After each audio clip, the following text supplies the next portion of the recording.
Hi everyone. Hi everyone. Good evening. Today is 30th of June 2026, and in this particular session, we will be covering important current affairs or important topics from the Indian Express. And these topics are basically from 22nd of June till 28th of June. In this particular session, we will be covering three important topics. The first one is related to the completion or recently India observed 51st anniversary of national emergency imposed by Indira Gandhi in 1975. Then we have another important topic related to much anticipated and a much discussed trade deal between United States of America and India. And lastly, we have one more relevant topic, and it is related to Western Ghats. Right. So on that note, let's start with today's session. Without taking much of your time, I'll directly move to the topics that I have to teach. So this is the first one. Yes, teach emergency to the young. The lessons endure. So finally, recently we covered one important news in the in the Hindu analysis as well, where we have seen that government of India or the Ministry of Education has decided that it will include a chapter on national emergency which was imposed by Indira Gandhi in 1975 in class 9's book, and final declaration has been made by NCRT. Social science textbook for class 9 includes a section on the emergency in a chapter titled Democracy is a good call.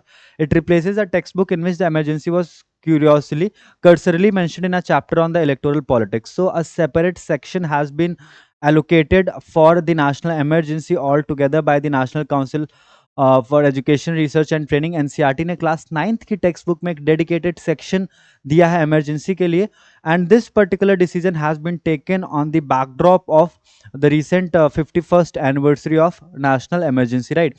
So now a lot of things are changing place or taking place in the context of NCRT. The first one is a recent order passed by NCRT where it has decided कि एक 4500 bronze figurine था, एक dancing figure था. It was a 10 inch dancing figure जिसका एक photo दिया हुआ था.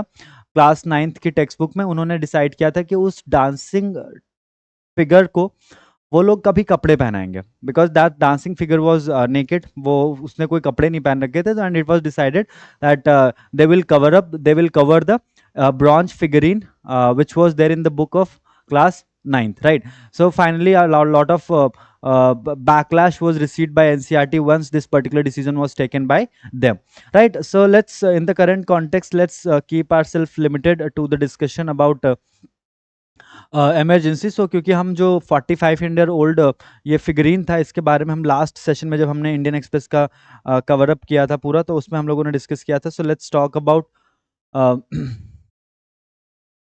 The provisions related to national emergency.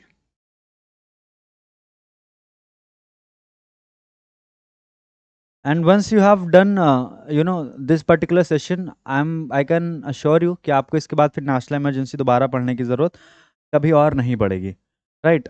This is all about national emergency article 352. So students, part 18, article 352 to 360 is related to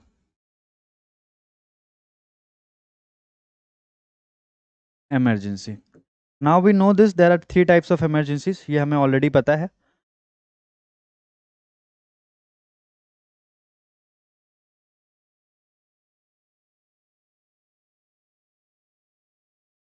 So let's talk about all these three emergencies. The first one is under article 352. Second one is under article 356. And the third one is under article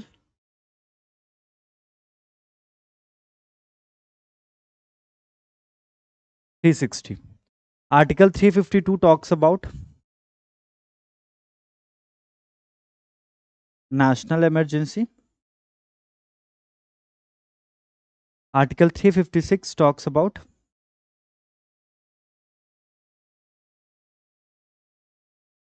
State emergency, and Article 360 talks about financial emergency. Now, students, when we talk about national emergency, it has been imposed three times,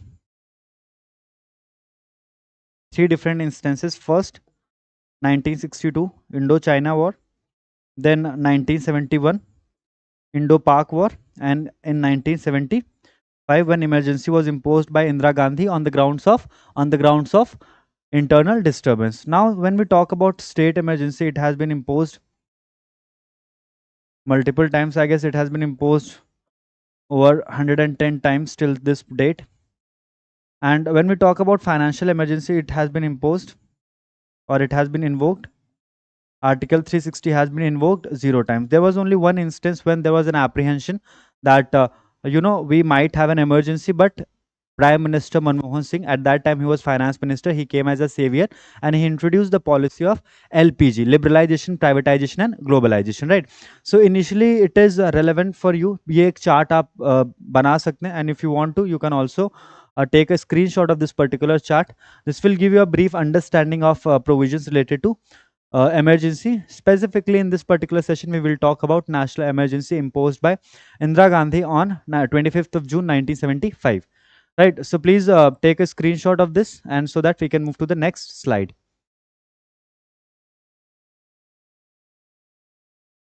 Take a proper clean screenshot so that we can effectively move to the next point. Okay, fine. So now let's talk about national emergency, students.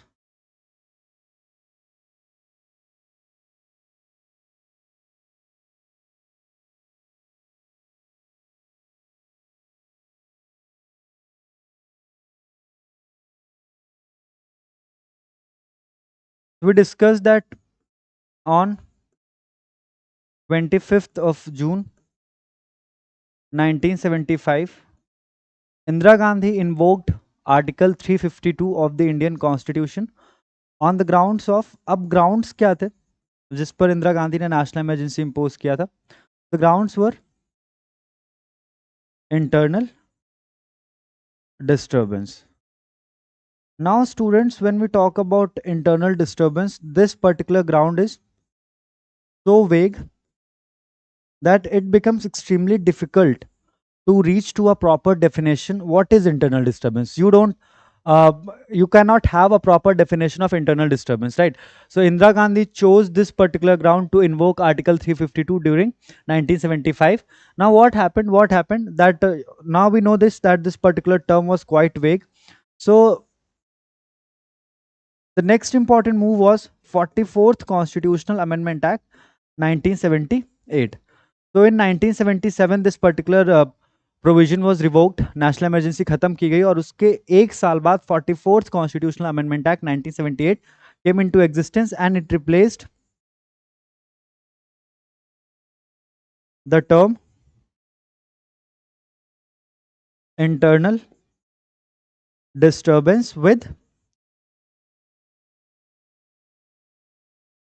armed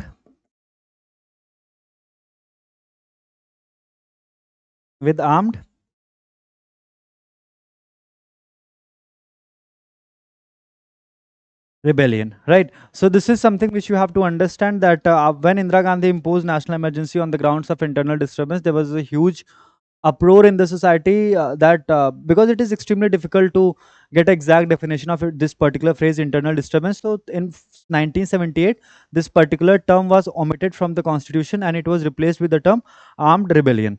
Now students, under article 352 there are multiple grounds जिसके basis पर हम emergency लगा सकते हैं. These grounds are external aggression, armed rebellion. These are the grounds जिनके basis पर हम क्या कर सकते हैं? We can invoke article 352, external aggression and armed rebellion. Now the next point that we have to understand with the reference of national emergency, students, that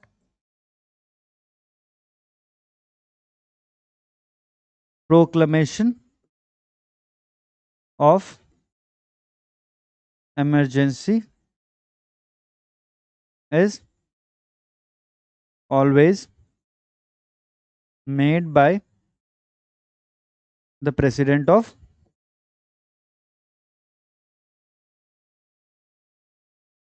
Proclamation of national emergency is always made by the President of India. Now, this is something which we have to understand that all three proclamations under Article 352, 356, and 360 are made by the President of India itself, right? So, this is also a very important point for your understanding. अब हम अगर देखें तो हमने दो slides cover किए. This is about a basic structure of the chapter related to national emergency, and it tells you the grounds and who can proclaim emergencies. Now we'll move to the third slide. And third slide will mainly focuses on the conditions. And what are the essential conditions? That the first one is, once the proclamation is made by President, it needs the approval of both the houses of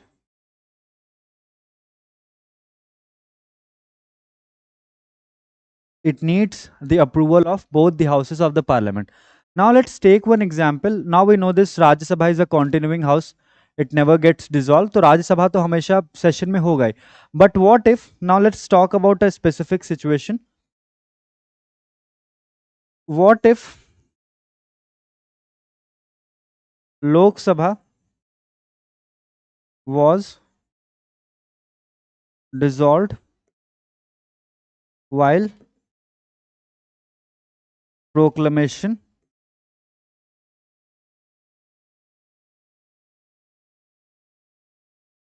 was made? What will happen if when the proclamation was made, Lok Sabha was not in session at that particular time? What will happen? What will happen? Anyone?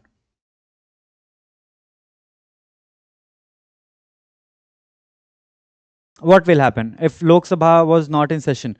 Right, because once the proclamation is made, it needs the approval of both the houses of the parliament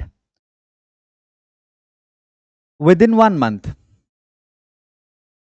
Within 1 month, you need approval of both the houses of the parliament. Now, if the Lok Sabha is not in session or it is dissolved, what will happen? So, in the meantime, if the Lok Sabha is dissolved, in the meantime, approval from Rajya Sabha is mandatory. Approval from the Rajya Sabha is mandatory. And once the Lok Sabha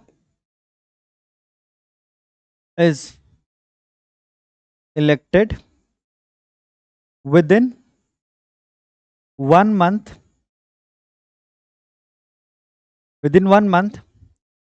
after its first meeting,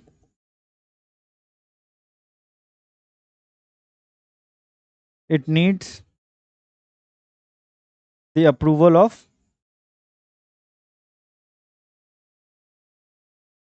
Lok Sabha as well.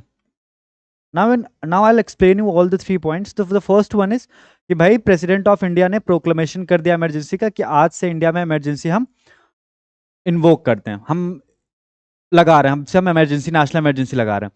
तो जिस दिन ये proclamation होगा उसके 1 महीने के अंदर you need approval of both the houses of the parliament.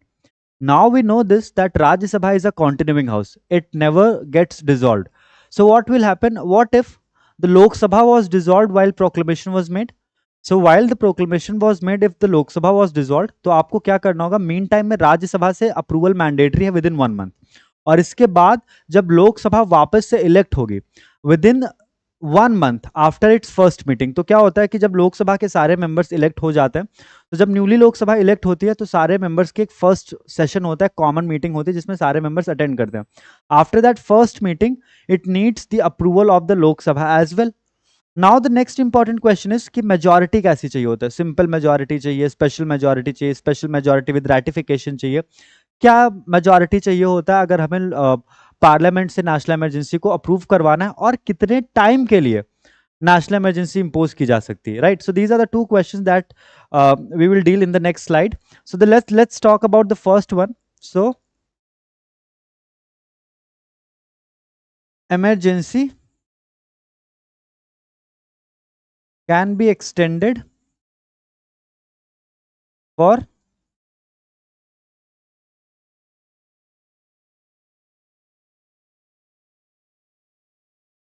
emergency can be extended for any number of years, but it needs a fresh approval after every 6 months।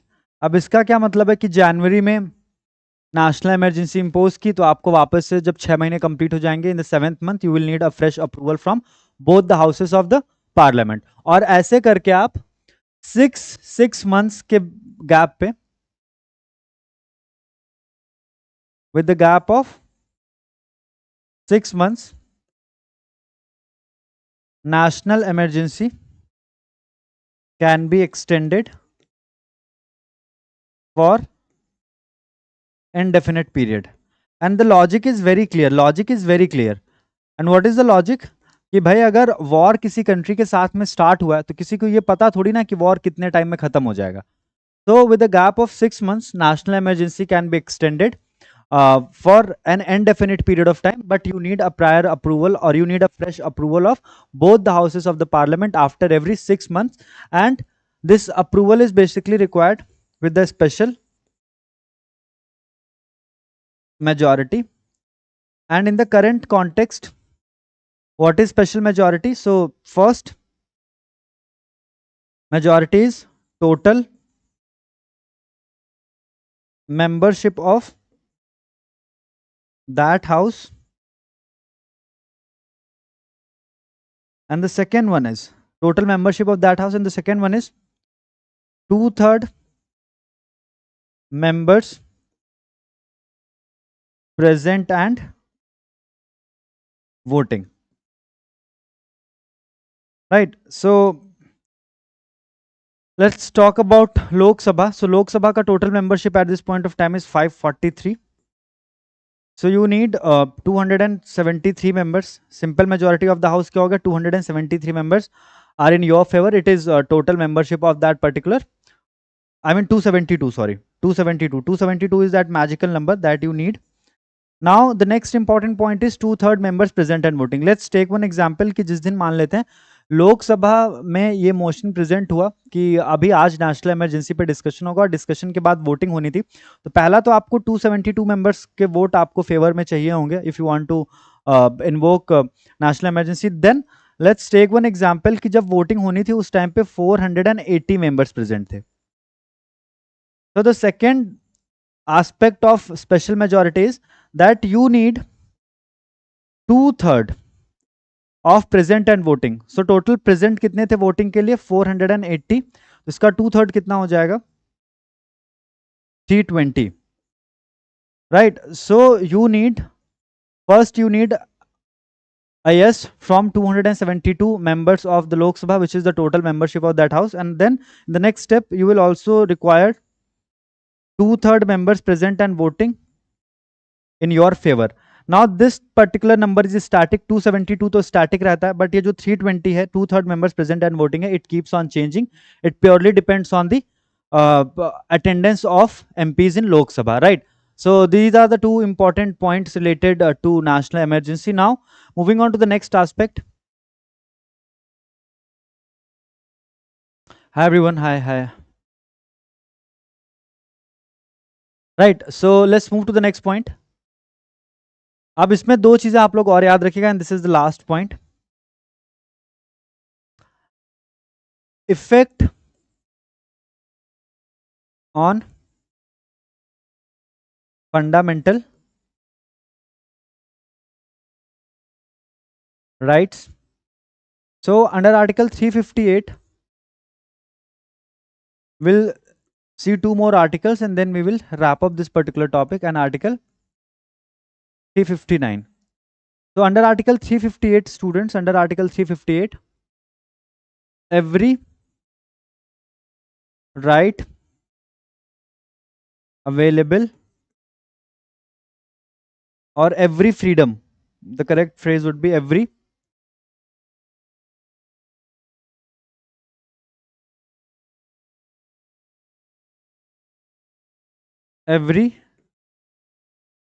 freedom available under Article 19 is suspended.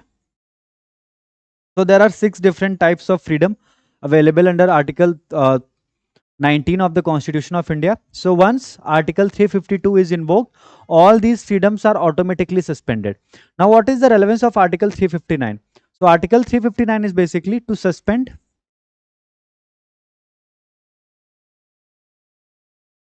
any other fundamental right except Article 20 and 22. To suspend any other fundamental right except Article 20 and 22, a notification from the President is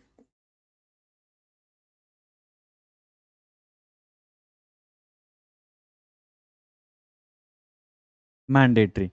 Now to give you a better clarity on this particular point, Article 359 में क्या होता है कि let's take one example, Article 19 तो suspend हो ही गया, right, under Article 358. Now with the reference to Article 359, what will happen? Now Article 359 says कि अगर आपको Article 19 तो automatically suspend हो गया, अगर आपको और कोई fundamental right suspend करना है, then you need a prior order from the President of India specifying that these fundamental rights are also suspended. It depends upon the fact कि किस पर्टिकुलर ग्राउंड पे आर्टिकल 352 इन्वोक किया गया था, right. Now article 359 makes it absolutely clear, in know situation it does not matter.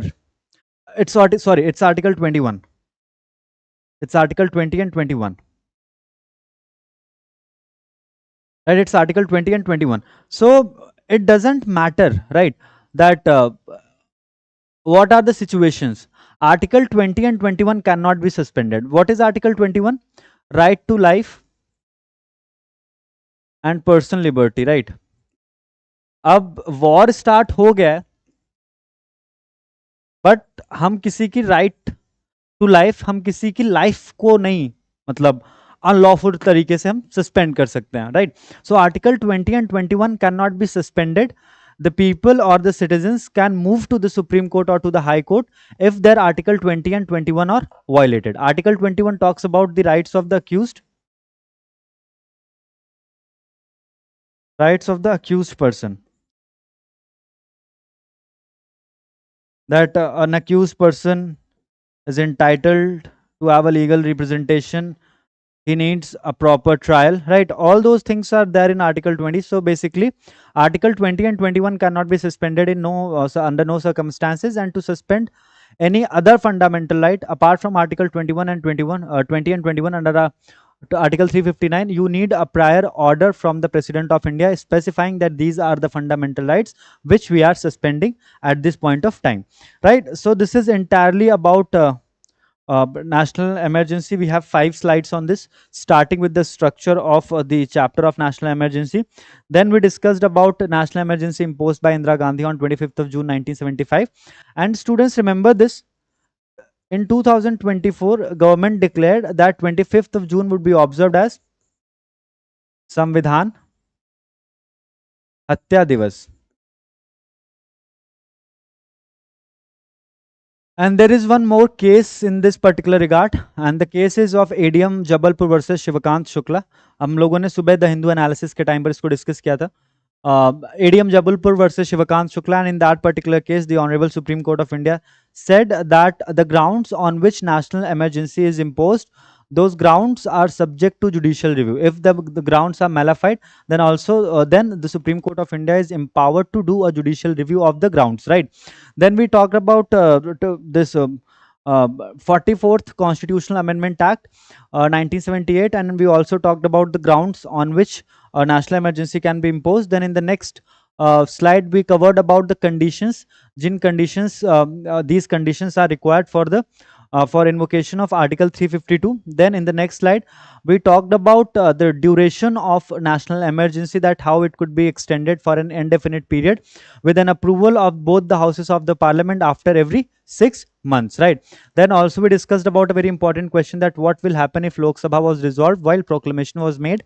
And in the final slide, we discussed about the impact of national emergency on fundamental rights, right? So these are 5 different slides, and if you have covered all these 5 slides, I can assure you that you will touch almost 90%, or you will cover almost 95 to 98% of national emergency. Case का नाम याद रखिएगा, ADM Jabalpur versus Shivkant Shukla. In this particular case, the Supreme Court asserted that the grounds on which national emergency is imposed, those grounds are open for judicial review, right? So this is all about your first topic from the Indian Express. If you have any particular question, you may ask your question, otherwise we'll move to the next topic. And please do specify if you have any question in the comment section, and if you don't have any question, then also you specify in the chat box.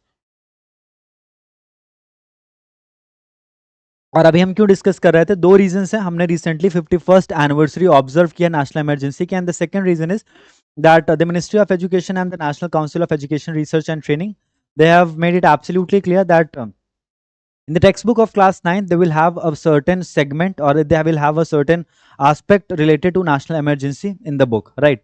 So this is all about this particular topic. If you have any question, you may ask your question, otherwise we'll move to the next topic. Please specify in the comment section so that we can move to the next topic.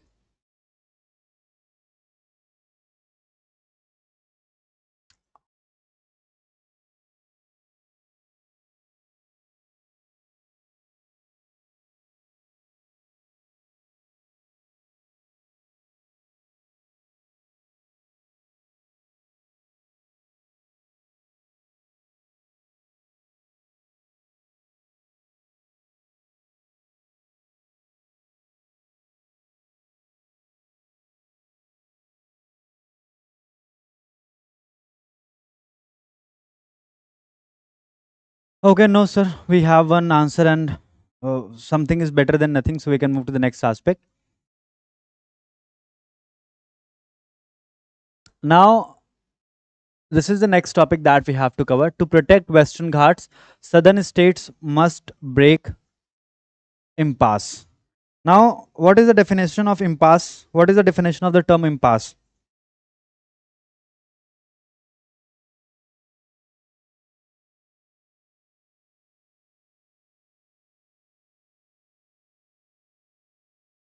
So, impasse is basically a situation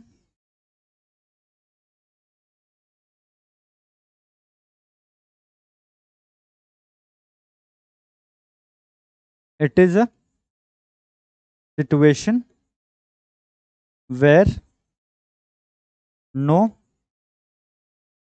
progress could be made because of the people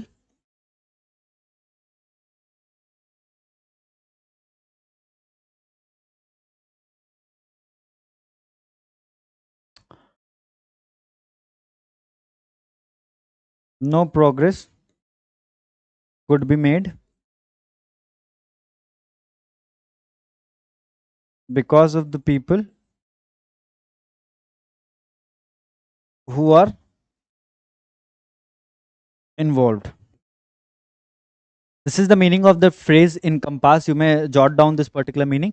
Then we will talk about Western Ghats.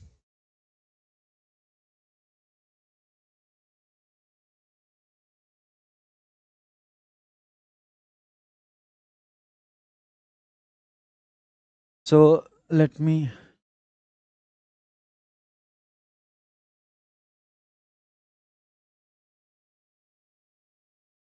So I hope you must have written the meaning of the term.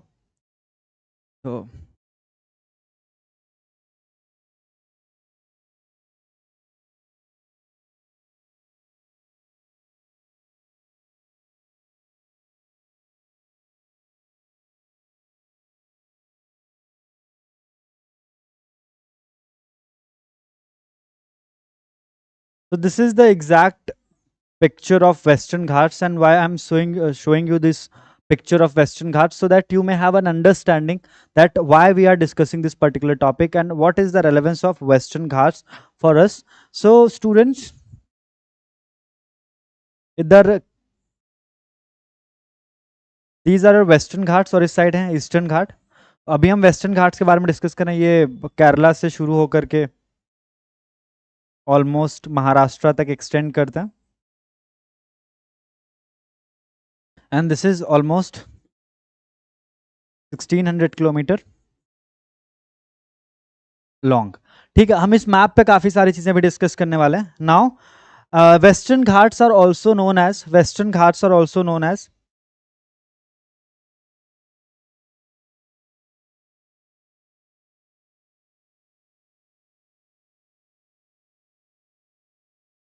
Sahyadri Hills.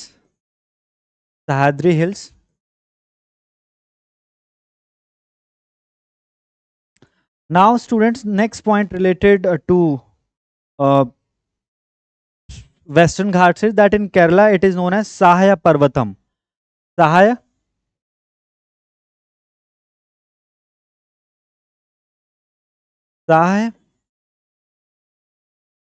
Parvatam, and in Maharashtra it is known as Sahyadri Hills, and in journal it is known as Sahyadri Hills. So Western Ghats and Sahyadri Hills are used interchangeably. Now moving on to the next important point.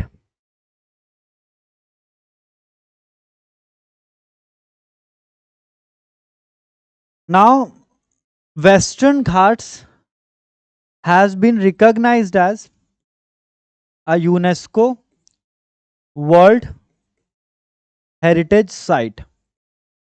Look at the importance of Western Ghats, that they have also been declared as a UNESCO World Heritage Site by UNESCO, right? So this makes it more important for us.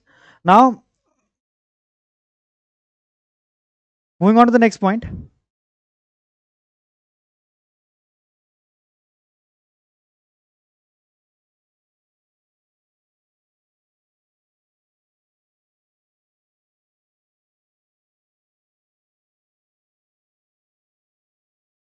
अब यहाँ पर एक important question ये भी आता है कि किस तरीके के फॉरेस्ट हैं वेस्टर्न घाट्स में. तो वेस्टर्न घाट्स है मोस्टली ट्रॉपिकल एंड सब ट्रॉपिकल फॉरेस्ट. ट्रॉपिकल एंड सब ट्रॉपिकल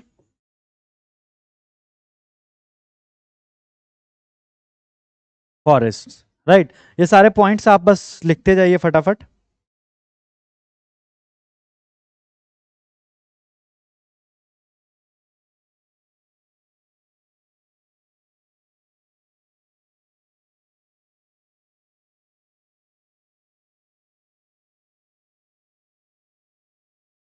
सो लास्ट ईयर एक बहुत इंपॉर्टेंट इन्वायरमेंटलिस्ट थे जिनकी डेथ हुई थी, mister Madhav Gadgil, right.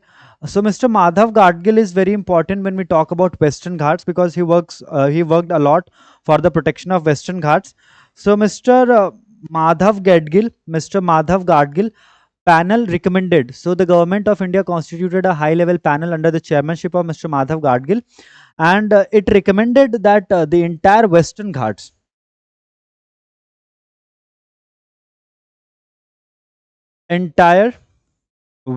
Ghats must be declared as ecologically sensitive area or ESA, right? Ecologically sensitive area or ESA. It has a total area of approximately 1,29,000 square kilometer.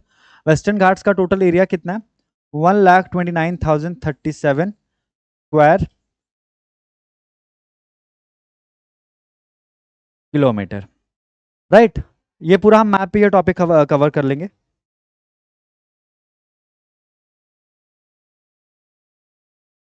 Now these were the recommendations of Mr. Madhav Gadgil's committee in 2010-2011. Right, now let's come back to the discussion that we were having, that how southern states have to play a very important role in the protection of Western Ghats. Now when we talk about the protection of Western Ghats, students, these southern states are acting as a very dominant stakeholder. Sir, why are you not taking weekly current affairs? That's, I mean, we'll come back with an answer to for that particular question, right? So, I mean, I hope you are getting everything about Western Ghats. ये बता दीजिए Western Ghats से related अभी सारी चीजें आप लोग को समझ में आ रही हैं? Western Ghats से related सारी चीजें आप लोग को समझ में आ रही हैं? Yes or no? So that we can move to the next aspect of this. And and Western Ghats are also very important for the monsoons. This year we can see the impact of El Nino. Because of El Nino, we have witnessed 40% deficit in the average rainfall in our country in the month of June. So Western Ghats needs a huge uh, protection, or Western Ghats need a lot of attention, so that we can ensure that a proper monsoon system is there. Right, okay, fine, you guys are getting everything, so that's a good thing. So at the end of the session, you have to ensure that you also like the video, gives it a big thumbs up. Right, now moving on to the next point. The next aspect related to the Western Ghats. So I have shown you the picture of Western Ghats. 1600 kilometre long है। Maharashtra, Kerala, western central portion जो उसको कोंकण बोलते हैं, UNESCO world heritage site declare है। केरला के side में इसको सहाय पर्वतम बोलते हैं। महाराष्ट्र के साइड में सह्याद्री हिल्स बोलते हैं। टोटल एरिया है 1,29,037 स्क्वायर किलोमीटर का ट्रॉपिकल एंड सब ट्रॉपिकल फॉरेस्ट है। और माधव गाडगिल पैनल ने 2010-11 में सजेस्ट किया था that entire Western Ghats should be declared as ecologically sensitive area, and they need immediate attention, and Western Ghats play a very important role for changing the aspect of monsoon in India, क्योंकि Arabian सी के side से जो हवाएं उठती हैं, wind जो flow होता है, एयर जो फ्लो होती है, वो वेस्टर्न घाट्स में जो माउंटेन्स हैं उनसे टकरा करके दे change a lot of things in Indian monsoon structure. Right, now moving on to the next important point. Multiple river basins are there, Krishna river, right? So फिर Tapti, right. Now moving on to the next point. तो ये अभी अगर आप लोग को समझ में आ गया तो इसका एक स्क्रीनशॉट भी ले सकते हैं, बहुत क्लियर लिखा हुआ है।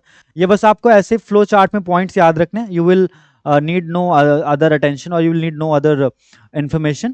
So you just jot down the important points, or you can take a screenshot and you can further make a flow chart. मैं हमेशा जब भी आपसे बोलता हूँ कि आपको नोट्स बनाना है, आपको इसी तरीके से नोट्स बनाना है, क्लियर फ्लो चार्ट के रूप में, ताकि जब आप उसका रिविजन करें तो आपके लिए चीज़ें थोड़ा सा ईजी हो। Right, now the Kerala floods of 2018 and the Wayanad landslide, so in 2014, underscored the perils of not respecting the frailties of the Western Ghats. That's why Karnataka, Kerala and Tamil Nadu, which have about 2/3 of the ecologically sensitive area proposed by Kasturirangan Committee, need to be brought on board urgently. Right, so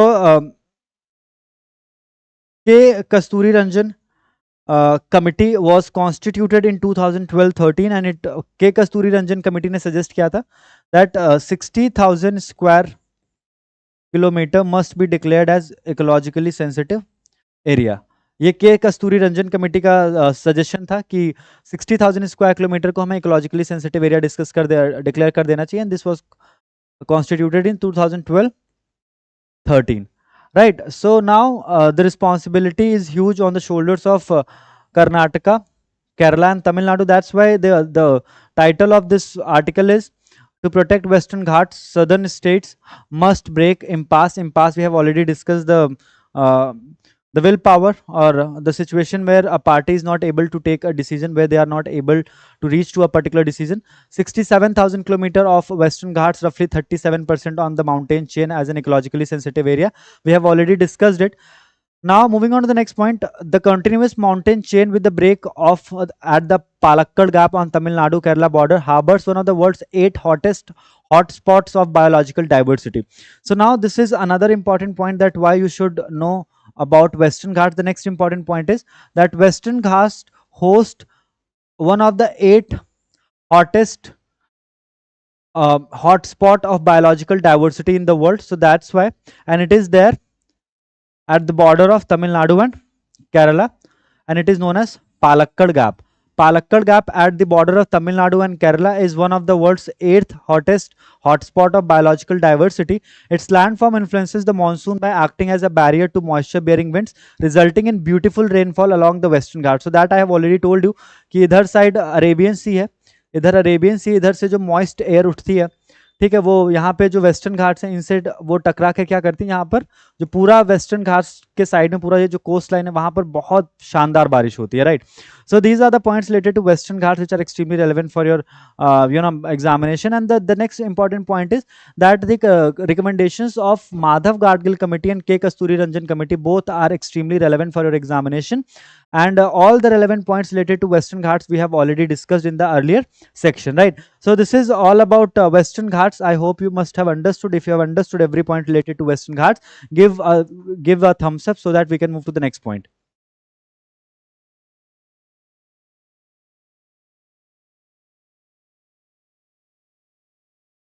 Anyone? Any question from this particular topic, or we can proceed to the next one? Or we can proceed to the next one.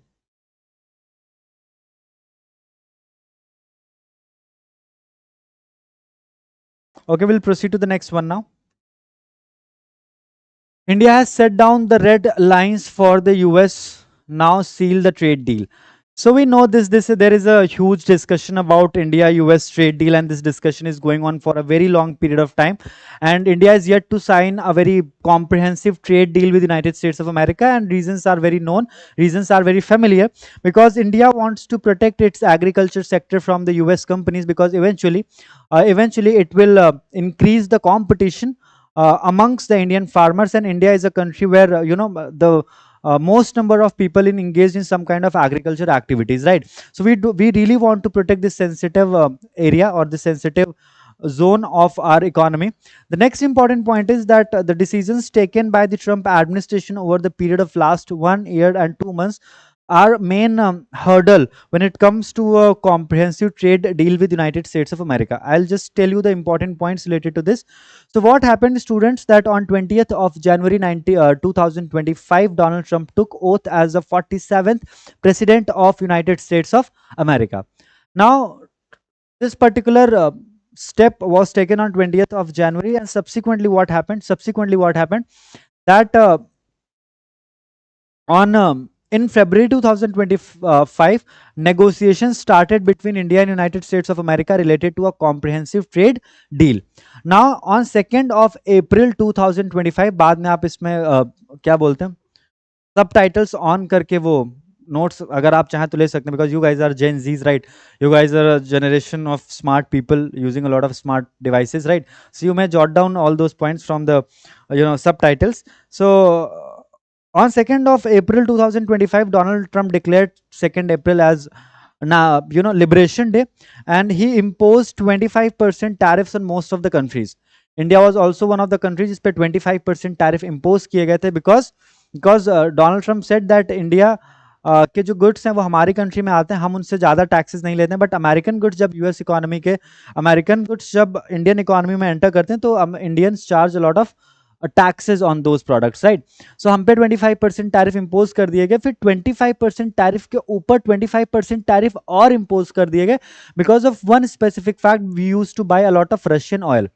The logic given by Trump administration was that India is one of the main financier of Russia-Ukraine war by purchasing Russian crude oil. So these tariffs are imposed on our country. Now it was absolutely fine. So now what happened, that since these 25% tariff came into existence, India substantially reduced the import of Russian crude oil. So finally Trump administration reduced tariffs on Indian goods. 25% जो punitive tariff थे उनको पूरा हटा दिया, और जो 25% पहले सबसे पहले tariff लगाए थे उनको 18% कर दिया. Now what happened on 20th of February 2026, the US Supreme Court declared these tariffs as unconstitutional, said that, every time you impose a new tax, you need a prior approval of the US Congress, और आपने US Congress का approval नहीं लिया था, so these tariffs are invalid. Right. Now, the next important point that we should keep in our mind, that after this particular decision was taken by the US Supreme Court, India ने एक bilateral इसके बाद India ने bilateral agreement या bilateral negotiation start कर दी America के साथ में, and it was decided that India will invest approximately 500 billion US dollars, और India will purchase goods and services worth 500 billion US dollars from the United States of America. But this particular proposal was contingent upon a fact that we will sign a trade deal with United States of America. Once we sign a trade deal with United States of America, situation would be very favorable, where India can easily buy goods and services worth $500 billion from the US in the next 5 years. Now, on 24th of January to on 24th of February 2026, Trump took another important step, and Trump made another important announcement. And what was that announcement? The announcement was कि भाई हम 10% tariff और impose कर रहे हैं multiple countries के ऊपर, because we have a deficit of balance of payments. Now, this particular decision was also declared as an unconstitutional by International Court of Trade of United States of America, saying this same logic कि अगर आप कोई नया tax impose कर रहे हैं, you need prior approval of the US Congress. Then subsequently what happened? फिर से इंडिया और अमेरिका के बीच में ट्रेड नेगोशिएशन स्टार्ट हुए, and finally Trump administration invoked Section 301 of Trades Act 1974, stating this, that countries like India, there are 54 countries including India, जिनके against एक investigation initiate किया गया that these countries use child and forced labor to manufacture goods and services which are exported to United States of America.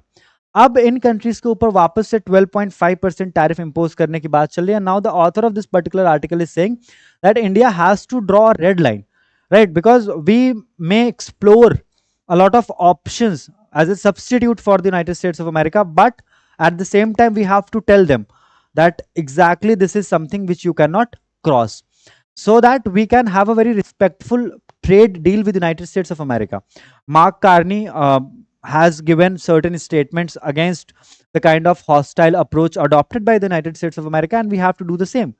Because at the end of the day we know this कि अगर आप किसी को कुछ बहुत देते जाइए तो उसको इंसान को ये लगता है कि ये कम है, हम और डिजर्व करते हैं. No, we know that our economy is smaller than the United States of America, but we have a great prospect, we have a great future prospect, right? So India can incentivize upon that prospect, and we can draw a red line where we can decide that the policies which are good for the interest of the Indian citizens, we will always adopt those kind of policies. Our growth or our progress is not contingent upon the kind of policy making that you will adopt, right? So this is all about today's session, guys. जिन लोगों ने कल का video नहीं देखा, yesterday we covered 30 odd questions from 4 important topics जो last week में हम लोगों ने कवर किए थे. Please go and watch that particular video. मैंने बोला था कि अगर आप द हिंदू एनालिसिस और वीकली क्विजेस अगर सॉल्व करते रहेंगे, आप हर हफ्ते ऑलमोस्ट 80 to 90 क्वेश्चन सॉल्व करेंगे. एंड 80 to 90 मीन्स कि अपने मॉक अगर आप हटा दीजिए तो आप क्लास में ऑलमोस्ट 300 क्वेश्चन पर मंथ सॉल्व करेंगे, राइट? एंड दैट्स नॉट 320 और 340. और अगर अपने आप मॉक वगैरह मिला लीजिए तो आप almost 500 questions per month solve करेंगे. Then we have GK question bank as well, right? So you will solve a lot of questions, and at the end of the day, you know this, the practice makes man perfect, and these questions are basically for your practice purpose, right? So this is all about today's analysis, and if you have loved the session, then please do like the video and subscribe to our channel. We'll see you at 7:45 in the morning tomorrow with the another session of Hindu analysis. Till then, just take a good care of yourself and people around you.